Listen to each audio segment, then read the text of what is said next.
2024 निर्वाचन पर बेंगाली विधानसभा निर्वाचन मंडल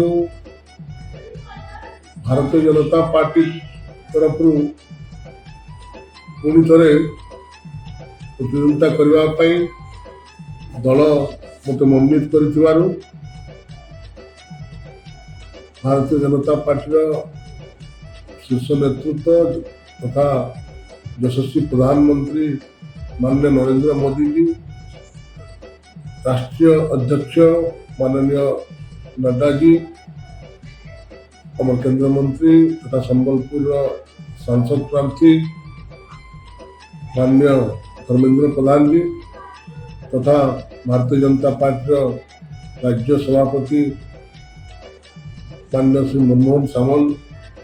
महोदय को तथा समस्त वरिष्ठ नेतृमंडली को धन्यवाद जनाऊँ, कृतज्ञता जनाऊँ। तत्संगे संगे बेंगाली निर्वाचन मंडल समस्त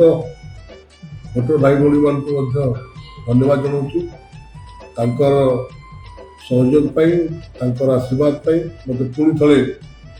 आज दल मनोनीत कर निर्वाचन में लड़ाई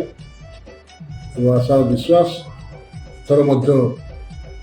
बेंगाली निर्वाचन मंडल समस्त जनसाधारण